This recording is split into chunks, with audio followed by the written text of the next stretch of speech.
Immigration enforcement operations continue to spark controversy nationwide. President Trump says federal officials will take a more relaxed approach after the backlash. But in Washington, Republicans and Democrats are calling for Homeland Security Secretary Kristi Noem to be fired if she does not resign. And now these operations hitting closer to home.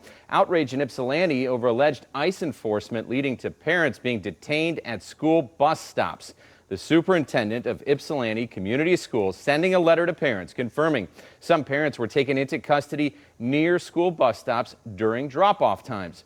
Today, I talked to the sheriff, the school district, and civil rights stakeholders voicing major opposition, along with a state lawmaker arguing why ICE should be allowed to continue operating in Washtenaw County. Sitting down for a one-on-one interview, Washtenaw County Sheriff Alicia Dyer telling me what led her to make this Facebook post addressing reports of ICE recently detaining parents at school bus stops during drop-offs in Ypsilanti.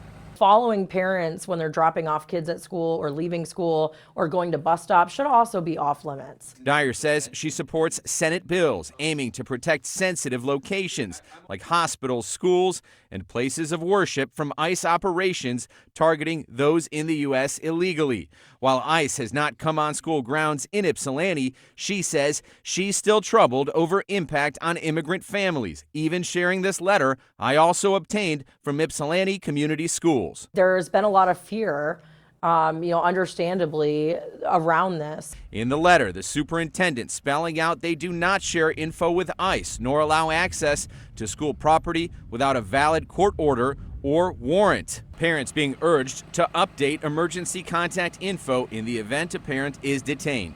And in Dearborn today, more voices being shared at a press conference organized by the Arab American Civil Rights League, calling out ICE actions in Minnesota that led to killing of Renee Good and Alex Preddy.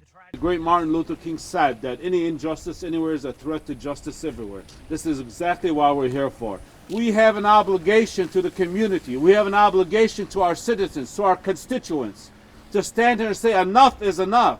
Citing privacy concerns, the Ypsilanti Community School District would not tell me who took custody of any children whose parents may have been detained at bus stops. I also asked State Senator Joe Bellino from Monroe for his thoughts on the sheriff's post and ICE enforcement at bus stops. ICE has to do their job. If nobody's lives are being put in jeopardy, they should be able to go wherever they need to go to get the illegals and to get the criminals off the street. Now, if this is happening in Washtenaw County, I don't think they want ICE anywhere near the county from what I see. They don't want them anywhere in their buildings or anything like that. So how can you take a federal law and then carve out, but not near bus stops, but not near this block where the church is, but not near that block where the coffee shop is?